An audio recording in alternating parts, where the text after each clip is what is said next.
क्या देख करके सपा निकल रही है सपा। हाँ, जो है मैं योगी जी के विषय में बोलना चाहता हूँ। हाँ बताओ बताओ। हमारी योगी जी ने फ्री गल्ला राशन बांटा, हमें बहुत संतुष्टि है। कोई भी गरीब मसीहा जाता था, एक आवाज में उनका काम होता था। यहाँ चाहे जिसके पास जाओ, चाहे जिस नेता के पास जाओ, जब से चंदेल साहब नहीं है तब से किसी का कोई जनता का काम नहीं हो रहा है। इस बार योगी जा रहा है,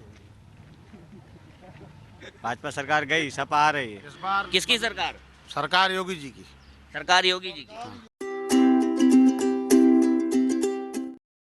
बुंदेलखंड के हमीरपुर में तीसरे चरण में मतदान होना था, लिहाजा वक्त खत्म हो गया है और मतदान खत्म हो चुका है। लेकिन तमाम वो लोग हैं, हम उनसे जानने का प्रयास करेंगे कि आखिरकार हमीरपुर की जनता किन मुद्दों को लेकर के उन्होंने मतदान किया है। तमाम युवा हैं, तमाम बुजुर्ग लोग हैं, हम उनसे जानने की कोशिश करेंगे। हम इस वक्त मौजूद हैं हमीरपुर के टेढ़ा गांव में। यहाँ पर लोगों की राय जानने की कोशिश करेंगे। क्या मुद्दे रहे हैं इस बार, किन मुद्दों को लेकर विकास किया है? एक तो विद्यार्थियों के लिए शिक्षा व्यवस्था चौपट, रोजगार नहीं मिला नवयुवकों को, किसान परेशान अन्ना पशुओं से, और कि छोटा व्यापारी भी परेशान रहा है लॉकडाउन और ये नोटबंदी से।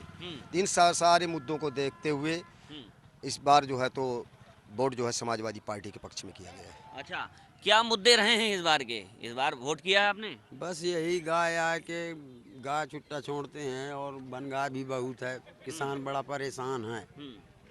शिक्षा और स्वास्थ्य कहीं ये भी मुद्दा रहा यहाँ पर? हाँ, हाँ। ये भी मुद्दा रहा। अच्छा, अन्ना जानवरों से किसान हैं आप? हाँ हाँ, किसान है सर। अच्छा। अन्ना जानवर यहाँ बहुत है। अच्छा। बनगाय भी बहुत है, रात भर जाग के रखवाली करके बचाना पड़ता है फसल को, नहीं तो इधर आ फसल जाओ। भी नहीं बचेगी। अच्छा। तो और तमाम लोग हैं, हम उनसे भी जानते हैं। वोट किया है आपने? वोट किया है? क्या मुद्दा रहा, क्या देख करके वोट किया है? बिजनेस हमारा धंधा कुछ चलना के औकात मुद्दा। धंधा चलने लगे। अच्छा, तो कुछ व्यापारी हैं, धंधे की बात कर रहे हैं, क्या लग रहा है किसको, क्या देख करके? सपा निकल रही है सपा। हाँ, क्या मुद्दे रहे हैं? अरे हर मुद्दे रहे, काम राशन फ्री, 5 साल का 300 यूनिट किसानों के लिए फ्री, और पुरानी पेंसिल बहाल है और उसकी होगी, उसके बाद किसानों के बिल माफ। और भी तमाम लोग हैं, उनसे भी हम जानने की कोशिश करते हैं। क्यों भाई? अरे इधर इधर इधर। भैया हमारे। अच्छा, तो और लोग भी हैं, हम उनसे भी जानने की कोशिश करेंगे। और बहुत जो है, मैं योगी जी के विषय में बोलना चाहता हूँ। हाँ बताओ बताओ। हमारी योगी जी ने फ्री गल्ला राशन बांटा, हमें बहुत संतुष्टि है। और इनके हम यही चाहते हैं अगली बार इनकी फिर सरकार आए और योगी आदित्यनाथ मुख्यमंत्री बने। अच्छा अच्छा, और क्यों वोट किया है? वोट नहीं है मेरा भैया, वोट नहीं, मेरा वोट नहीं भैया। अच्छा, तो और लोग भी हैं, तमाम लोग हैं, लेकिन अलग अलग लोग अलग अलग अपनी बात रख रहे हैं। और लोगों से भी जानने की कोशिश करते हैं कि उनकी क्या राय है, वो क्या चाहते हैं, किन मुद्दों को लेकर के उन्होंने। हाँ। योगी आदित्यनाथ निकल रहे हैं, यहाँ कोई दो राय नहीं है। अच्छा। और यहाँ के जो है विधायक प्रियंका गांधी, वो सॉरी अपना बहन जी राजकुमारी, इसमें कोई दो राय नहीं है। हाँ। और योगी आदित्यनाथ की सीट कायम है। तो वो तो कांग्रेस से हैं, राजकुमारी। हाँ, तो कोई बात नहीं है, तो विधायक है वो। योगी निकल रहे हैं अभी, कह रहे हाँ, हैं। मतलब योगी तो अपने बाबा बैठेंगे ना वहाँ पे। हाँ। क्यों दद्दू, किसकी सरकार बन रही है इस बार? हमें यहाँ पता गुप्त जाना है, हम आपके बताओ उनकी कोई अरे सरकार किसकी बन रही है, हम विधायक नहीं पूछ रहे हैं। किसकी सरकार बन रही है? अब बाबा का बताओ। सरकार बने मोदी के हैं? मोदी की? अच्छा, एक मिनट हाँ बताइए। ये यहाँ यूपी में जूटू 8 में सरकार अशोक चंदेल की बन रही है, और किसी की नहीं बन रही है। हमीरपुर में? हमीरपुर में 228 में राजकुमारी चंदेल जीत रही है भारी बहुमत से। अच्छा अच्छा, और लोग भी हैं, उनसे भी जानने की कोशिश करेंगे। बताइए, क्या लग रहा है इस बार, कौन से मुद्दे रहे हैं? मुद्दे यहाँ पे जो क्षेत्र का विकास करे उसको हम वोट देंगे। हमारे राजकुमार चंदेल जी ने क्षेत्र के सहयोग किया है, उनको हमने वोट दिया है। और पूछिए मुद्दे क्या रहे हैं गांव में, कौन सी समस्याएं रही हैं और किन मुद्दों को लेकर के आपने वोट किया है? क्या लगता है क्या डेवलपमेंट होना चाहिए? डेवलपमेंट यहाँ हमारे राजकुमार चंदेल जी के जमाने में कोई भी गरीब मसीहा जाता था, एक आवाज में उनका काम होता था। यहाँ चाहे जिसके पास जाओ, चाहे जिस नेता के पास जाओ, जब से चंदेल साहब नहीं है तब से किसी का कोई जनता का काम नहीं हो रहा है। अच्छा, मतलब विकास के लिए उत्तर प्रदेश यहाँ हमीरपुर में अशोक चंदेल की जरूरत है। हमीर जी 2017 में विधायक चुने गए थे वो। 228 विधानसभा क्षेत्र से राजकुमारी चंदेल जी को विकास के लिए लाना बहुत आवश्यक है। तो ये अशोक चंदेल, जिन अशोक चंदेल की बात कर रहे हैं, वो अशोक चंदेल की पत्नी राजकुमारी चंदेल कांग्रेस से इस बार मैदान में है।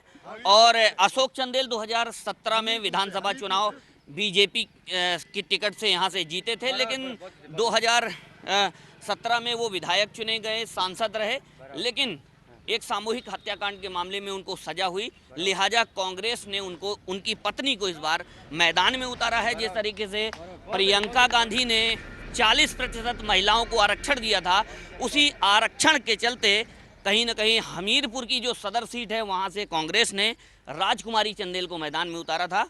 लिहाजा ये उन्हीं अशोक चंदेल और राजकुमारी की बात कर रहे हैं और उनका कहना है कि राजकुमारी चंदेल अगर विधायक बनती हैं तो इस क्षेत्र का विकास हो सकता है। क्या लग रहा है आपको इस बार? किसकी सरकार? सरकार योगी जी की। सरकार योगी जी की। क्या विकास, कौन से ऐसे मुद्दे थे, क्या मुद्दे लेकर के इस बार आप लोगों ने मतदान? मुद्दे यहाँ पर ये हैं, यहाँ पर जो भी नेता हैं उनके पास जब जनता जाती है तो उनकी क्षमता नहीं है कि एक फ़ोन करके उनका कोई काम करा दें। इसलिए लोग जो है अशोक चंदेल को वोट देते हैं कि एक फ़ोन से लोगों के काम हो जाते हैं। तो वो राजकुमारी चंदेल की बात कर रहे हैं, वो तो कांग्रेस में है, और आप सरकार बनाने की बात कर रहे हैं योगी जी की। योगी जी की सरकार 100% बनेगी, इसमें कोई संशय नहीं। लेकिन हमीरपुर में राजकुमारी चंदेल जीतेंगे। वो कांग्रेस के लिए वोट नहीं है, राजकुमारी जी के लिए वोट है। अच्छा, हाँ। प्रदेश में योगी और हमीरपुर में राजकुमारी कांग्रेस। हाँ। अच्छा, क्या लग रहा है इस बार कौन से ऐसे मुद्दे थे? देखिए, इस बार हम लोग तो कट्टर सब भाजपा ही रहे हैं। हाँ। हुआ ये कि टिकट सही न चुनने की वजह से हम लोगों ने ये सब प्रयास किया हुआ है और कोई ऐसा प्रत्याशी रहा नहीं अभी तक जो चंदेल साहब की बराबरी कर सके। तो इसलिए हम लोगों ने भरपूर मेहनत से, भरपूर मात्रा से हम लोगों ने सहयोग किया है इस बार। ऐसा क्या था अशोक चंदेल में? अरे चंदेल साहब तो सब लोगों के साथ में मिलने वाले नेता थे, सभी लोगों का सहयोग करने वाले थे। तो सभी लोगों का मन रहा, इरादा रहा, हमेशा से रहा है। अच्छा, अशोक चंदेल बाहुबलियों में उनकी गिनती होती थी, अगर बुंदेलखंड के बाहुबलियों में कहा जाए? वो बाहुबली नहीं है, वो जनबली है। जो जनता के काम करे वही नेता, असली नेता होता है। ये नहीं कि फोन किया जाए। अब जैसे जो भी प्रत्याशी यहाँ से लड़ रहे हैं, इनमें किसी में क्षमता नहीं है। उपचुनाव में भी देखा गया कि उपचुनाव में बीजेपी ने भी एक फिर युवराज सिंह को टिकट दिया था। तो जो 2 साल का ये कार्यकाल, लगभग 3 साल का रहा युवराज सिंह का, क्या उन्होंने विकास नहीं किया? नहीं, युवराज सिंह ने विकास किया, उन्होंने काम किया। हाँ, बताइए। युवराज सिंह ने अच्छा काम किया। युवराज सिंह बड़े सज्जन और सरल आदमी हैं। उनको अगर टिकट मिलता यहाँ से युवराज सिंह ही विजयी होते, इसमें कोई संशय नहीं है। बार बीजेपी ने टिकट जो है अपने भाजपाइयों को न दे करके जो हाल ही में बीजेपी में शामिल हुए उनको टिकट दे दिया। बीजेपी ने ऐसे को टिकट दिया जो जस्ट ही इन लोगों के अपोजिट भाषा में बात करते रहे 1 हफ्ते पहले तक, और 1 हफ्ते पहले वो शामिल हो गए। इसलिए जो भाजपा का कार्यकर्ता था, भले ही उसने वोट दिया, लेकिन वो बहुत ही उसका मन और अंतरात्मा दुखी रही। ये है।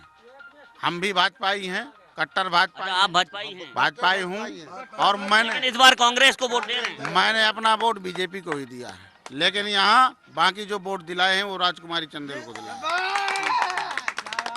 अच्छा, अलग अलग लोगों की अपनी अलग अलग राय है। प्रदेश में योगी की सरकार चाहते हैं, लेकिन अगर हमीरपुर की सदर सीट की बात करें तो हमीरपुर सदर में राजकुमारी चंदेल, जो कि कांग्रेस से प्रत्याशी हैं, उनको यहाँ से चाह रहे हैं। क्यों दद्दू, किसकी सरकार बनने जा रही है? हम नहीं बता सकते। अरे, आपने बहुत सारे विधानसभा चुनाव देखे होंगे, बहुत सारे चुनाव देखे हैं, क्या लग रहा है इस बार कौन से मुद्दों को लेकर के चुनाव? हम तो वही का राजकुमारी साहब का दिन है वो। अच्छा, नहीं, हम किसी व्यक्ति की बात नहीं करते हैं, हम किसी व्यक्ति की बात नहीं करते, लेकिन जो है मुद्दे क्या रहे हैं हम ये जानने की हमने कोशिश की कि आखिरकार किन मुद्दों को लेकर के इस बार जो है जो प्रत्याशी हैं वो लोगों के बीच में गए, और जो मतदाता हैं वो किन मुद्दों को लेकर के उन्होंने मतदान किया। क्या लगता है दद्दू, कौन से मुद्दे थे जिनको लेकर के वोट किया? आपने वोट दिया? हाँ, बिल्कुल दिया। दिखाइए। अच्छा, वोट दिया, तो किन मुद्दों को लेकर के दिया? अरे वो अशोक चंदेल संघर्षशील नेता रहे और मतलब जो है चेहरा देख करके वोट दिया है या विकास, चेहरा या विकास? जनता के बीच में रह के उन्होंने संघर्ष किया है, इसलिए जनता आकर्षित है। उनके संघर्ष को लेकर के दिया है या विकास भी मुद्दा था? नहीं, विकास भी मुद्दा था, विकास भी किया उन्होंने। हाँ, कौन से ऐसे मुद्दे थे, हम ये जानना चाहते हैं, कौन से ऐसे मुद्दे हैं आपको लगता है कि हमीरपुर विधानसभा में 5 सालों में जो नहीं हो पाया, इस बार अगर सरकार बनती है वो आपके मुद्दों को कहीं ना कहीं उठाएगी और वो आपके जो विकास के काम है वो कहीं ना कहीं कराएगी 2022 में? हाँ, बिल्कुल कराएंगे। हाँ, पक्का कराएंगे। और भी लोग हैं, उनसे भी जानते हैं। क्या लगता है दद्दू, क्या विकास के मुद्दे थे? चंदेल साहब जो हैं, यहाँ जनता ने चंदेल साहब को ज़्यादातर वोट दिया। चंदेल साहब मतलब यहाँ क्षेत्रीय एक वो विधायक हैं, संसद गए हैं, लेकिन बाकी जनता ने बहुत आदमियों ने वोट दिया है, मतलब और सरकार बनेगी भाजपा की। अच्छा, तमाम ये लोग हैं यहाँ, मुझे ऐसा लगता है कि जैसे यहाँ जो कांग्रेस प्रत्याशी हैं अशोक चंदेल की पत्नी राजकुमारी चंदेल, उनके समर्थक शायद ज़्यादा हैं, लिहाजा वो जो है राजकुमारी चंदेल के जीतने की बात कर रहे हैं। लेकिन हमारा जानने का प्रयास केवल इतना है कि आखिरकार हमीरपुर के लोग कौन से ऐसे मुद्दों को लेकर के इस बार अपना विधायक चुनने जा रहे हैं। तमाम लोगों से हमने बात की और एक बार फिर हमारे साथ में तमाम जो है यहाँ के गांव के लोग हैं, हम उनसे बात करने का प्रयास करेंगे और जानने की कोशिश करेंगे कि आखिरकार इस बार किन मुद्दों को लेकर के इस बार का जो मतदान किया गया है, 2022 की जो चुनावी बिगुल था वो 20 तारीख को यहाँ पर तीसरे चरण में मतदान होना था। ऐसे में हमीरपुर की जनता क्या सोच करके वोट कर इस बार की है, ये जानने का प्रयास करते हैं। क्या नाम है आपका? मेरा नाम परशुराम प्रजापति है। क्या लग रहा है इस बार कौन से ऐसे मुद्दे थे, किन मुद्दों को लेकर के आपने मतदान किया है? दरअसल विगत 5 साल में जो बीजेपी गवर्नमेंट रही, उन्होंने जनता के बीच बहुत अच्छे लुभावने वायदे किए और अच्छे दिन का भरोसा दिलाया। तो जनता ने निश्चित रूप से सोचा कि बदलाव की आवश्यकता है, शायद इनके द्वारा अच्छे दिन आ जाएं, इसलिए जनता ने 2017 में इनको प्रचंड बहुमत दिया। अब 5 साल का जब मूल्यांकन किया जनता ने, तो देखा गया कि शिक्षा, स्वास्थ्य, सड़क, बिजली, सुरक्षा, महिलाओं की सुरक्षा, ये सारे बिंदुओं पर बीजेपी गवर्नमेंट फेल हुई है। साथ ही साथ युवाओं को देखा जाए, पढ़े लिखे नौजवान बेरोजगार हुए, जब भी उनको कहीं ढांढस बंधाया जाता है रोजगार के अवसर के नाम पर, तो पर्चा लीक हो जाते हैं। इन सारे बिंदुओं पर और लोग भी हैं, उनसे भी क्या नाम है आपका? विक्रम। इस बार क्या मुद्दे थे? इस बार वोट किया आपने? बस साइकिल चलेगी। अरे मुद्दे पूछ रहा हूँ मैं, इस बार क्या मुद्दे थे? साइकिल चलेगी, कोई मुद्दे नहीं। योगी सरकार फेल। केवल चेहरा? हाँ, योगी सरकार फेल। अच्छा, हाँ, कोई काम नहीं हुआ। हमीरपुर का कोई विकास का मुद्दा? कोई विकास ही नहीं हुआ। अच्छा, हाँ, 5 किलो बस वही गेहूँ मिल जाता है, बस यही बस और काम मिला है। अच्छा, हाँ। हाँ, बताओ भाई, आप भी बताओ क्या है मुद्दे इस बार के? मुद्दे हैं, इस बार बिजली नहीं अच्छी मिलती थी पिछली सरकार में, और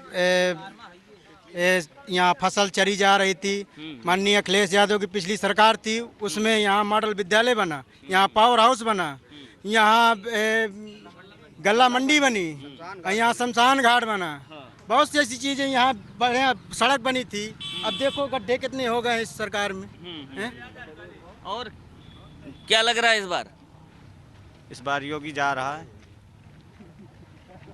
भाजपा सरकार गई, सपा आ रही है। मुद्दे क्या हैं? मुद्दे वोट दिया है आपने? जी, दिखाइए। देखिए।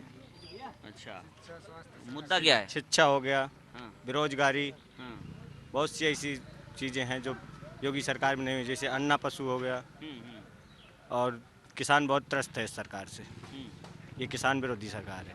अच्छा, इसलिए सब लोगों ने इस बार साइकिल को चुना। अच्छा, तो तमाम लोग हैं ये सपा के समर्थन की बात कर रहे हैं और कहीं ना कहीं जो है जी आप बताइए। भाई साहब ने बात किया बदलाव की, बदलाव हम भी चाह रहे हैं, बदलाव होना चाहिए, भाजपा नहीं आनी चाहिए, लेकिन सपा चौथे नंबर पे है और राजकुमारी चंदेल 1 नंबर में जा रही हैं। हाँ, बताइए। यहाँ पर पहले नंबर पर समाजवादी पार्टी है, दूसरे नंबर में बीएसपी है, तीसरे और चौथे नंबर की लड़ाई भाजपा और कांग्रेस में हो रही है। तीसरे तमाम लोग हैं, अपने अपने मत रख रहे हैं। विकास शायद यहाँ मुद्दा नहीं है, यहाँ चेहरा और पार्टियों को लोग जो है प्रेफर कर रहे हैं और विकास को लेकर के ही कहीं ना कहीं जिस तरीके से बात कही जाती है। लेकिन हमीरपुर के लोग और इस टेढ़ा गांव के लोग कहीं ना कहीं विकास को वरीताना दे करके पार्टी और जो कैंडिडेट हैं उनको लेकर के कहीं ना कहीं मतदान कर रहे हैं। अभी के लिए फ़िलहाल इतना ही। नमस्कार।